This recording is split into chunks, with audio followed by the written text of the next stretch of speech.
క్రీడాకారులను ఎంకరేజ్ చేయడానికి గ్రామ స్థాయి నుంచి రాష్ట్ర స్థాయి వరకు స్పోర్ట్స్ని ఎంకరేజ్ చేయాల్సిన కార్యక్రమం అధ్యక్ష ఇది యాక్చువల్గా.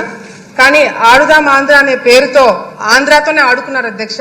వాళ్ళు ఆడుకున్నారు అధ్యక్ష, మేము కాపాడుతున్నాం అధ్యక్ష. అధ్యక్ష, ఈరోజు ఫుట్బాల్కి వాలీబాల్కి తేడా తెలియని వాళ్ళు కూడా గతంలో మంత్రిగా మరి 120 కోట్ల రూపాయలతో ఈ గేమ్స్ కండక్ట్ చేయడం అనేది చాలా విడ్డూరంగా ఉంది అధ్యక్ష.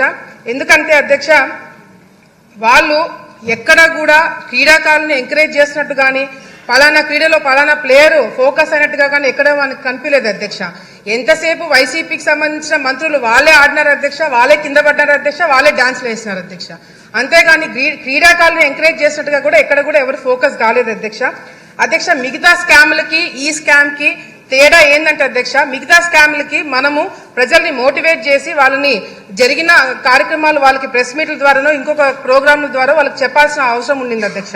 కానీ ఈ ఆడుదాం ఆంధ్ర అనే ఒక స్కామ్ అధ్యక్ష కళ్ళ ముందర గ్రామ స్థాయి నుంచి రాష్ట్ర స్థాయి వరకు జిల్లా స్థాయి వరకు అందరూ కూడా గమనించిన స్కామ్ అధ్యక్ష ఇది. ఎందుకంటే క్రీడాకారులు ఆడడానికి ఇచ్చిన కిట్స్ అధ్యక్ష నాణ్యత లేదు అధ్యక్ష. ఫస్ట్ బాల్కే బ్యాట్ ఇరిగిపోయినాయి అధ్యక్ష. కిట్స్ మీద ఏదైతే పబ్లిసిటీ కోసం స్టిక్కర్లు పెట్టుకున్నారో దాని మీద ఫోకస్ పెట్టారే తప్ప క్రీడల మీద వీళ్ళు ఫోకస్ పెట్టలేకపోయినారు అధ్యక్ష. అంతేకాకుండా అధ్యక్ష, ఈ మెయిన్ కాన్సెప్ట్ వచ్చేసి సచివాలయం నుంచి గ్రామ స్థాయి నుంచి మండల స్థాయి నుంచి జిల్లా స్థాయి నుంచి రాష్ట్ర స్థాయి నుంచి గేమ్స్ కండక్ట్ చేసి ఆ గేమ్స్ ద్వారా వచ్చిన వాళ్ళకి food, transport, accommodation, kits, ground arrangements ఇవన్నీ కూడా చూసుకోవడానికి దాదాపుగా 120 కోట్ల రూపాయలు ఖర్చు పెట్టారు అధ్యక్ష. ఇందులో గేమ్స్ వచ్చేసి అధ్యక్ష kabaddi, kho kho, badminton, cricket, volleyball for men and women అధ్యక్ష. అధ్యక్ష, ఇక్కడ మిస్యూజ్మెంట్ ఆఫ్ ఫండ్స్ ఎక్కడ జరిగినాయంటే అధ్యక్ష, ఇప్పుడు మేము అడిగిన క్వశ్చన్లు కూడా ఎక్కడైనా అవినీతి జరిగిందా దాని డీటెయిల్స్ అడిగినాం అధ్యక్ష. మంత్రి గారు కేవలం ఎక్కడెక్కడ ఖర్చు పెట్టారో దాని గురించి డీటెయిల్స్ ఇచ్చారే తప్ప ఎక్కడ అసలు అవినీతి జరిగిందా లేదా అనే క్లారిటీ కూడా మాకు ఇంకా ఇవ్వలేదు అధ్యక్ష.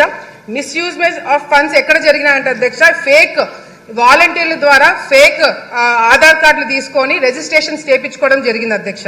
కిట్స్ ఏదైతే ఉన్నాయో అవి ఫేక్ కిట్స్ అధ్యక్ష, నాణ్యత లేని కిట్స్ ఇవ్వడం జరిగింది అధ్యక్ష.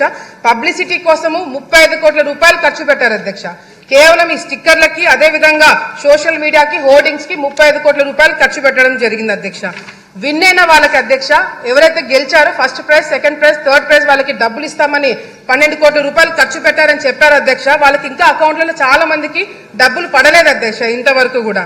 అదేవిధంగా అధ్యక్ష, విశాఖపట్నంలో క్లోజింగ్ సెరమనీ అంటే అధ్యక్ష ఫస్ట్ 2 కోట్ల రూపాయలు శాంక్షన్ చేయించారు అధ్యక్ష. అది సరిపోతున్నట్టు మళ్ళీ ఒక 3-4 కోట్ల రూపాయలు శాంక్షన్ చేయించుకుని అధ్యక్ష చాలా పెద్దగా చేశామని చెప్పి మరి వాళ్ళ రిపోర్ట్ లోనే లేజర్ షోస్ అంటే అధ్యక్ష ఫారెన్ నుంచి ఆర్టిస్టులను పిలిపించారు అధ్యక్ష. మరి ప్రైవేట్ సెక్యూరిటీని పెట్టుకున్నారంట అధ్యక్ష. మన రాష్ట్రంలో మన కళాకారులు ఉండగా ఇతర దేశాల నుంచి కళాకారులు ఎందుకు పిలిపించారనేది కూడా మాకు కూడా అర్థం కావట్లేదు అధ్యక్ష. మరి అదే విధంగా ప్రైవేట్ సెక్యూరిటీ ఎందుకు పెట్టుకున్నారో అర్థం కావట్లేదు అధ్యక్ష. గవర్నమెంట్ ప్రోగ్రామ్ కి ప్రైవేట్ సెక్యూరిటీ వాళ్ళని ఎందుకు నియమితం చేసుకున్నారనేది కూడా క్లారిటీ ఇవ్వాల్సిన అవసరం ఉంది అధ్యక్ష. వీళ్ళు ఇచ్చిన ఫైనల్ రిపోర్ట్ లోనే అధ్యక్ష విలేజ్ సచివాలయంలో 15,000 సచివాలయం పార్టిసిపేట్ చేస్తే 35 లక్షల మంది ఆడియన్స్ చూడడానికి వచ్చారంట అధ్యక్ష. ఈ వీడియో నచ్చితే లైక్ చేయండి. అలాగే మా ఛానల్ ని ఫస్ట్ టైం కనుక చూస్తున్నట్టయితే ఇప్పుడే సబ్స్క్రైబ్ చేసుకుని పక్కనే ఉన్న గంట సింబల్ ని యాక్టివేట్ చేసుకోండి. అప్పుడే మేము పెట్టే ప్రతి వీడియో మీకు నోటిఫికేషన్ గా వస్తుంది. అలాగే ఈ వీడియో పూర్తిగా చూసినందుకు ధన్యవాదాలు.